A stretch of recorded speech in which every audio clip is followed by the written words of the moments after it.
The Mason Minute with Kevin Mason.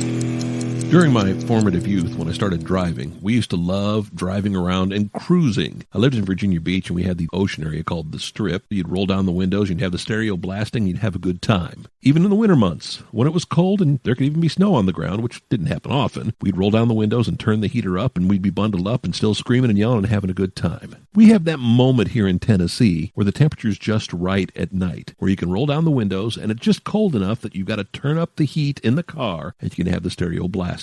Now, of course, it all has to do with humidity, not necessarily the temperature, but there's just that rare moment of time where it's not too cold and not too hot and not too humid, and the nighttime is just right to roll the windows down and crank up the radio. Had that just the other night, had to go out and run some errands, and windows down, heater up, and man, I was feeling good. For a mere moment, I was taken back to my teenage days. Even played some classic music from the 1970s and 1980s to get me in the spirit, and it took me back in time.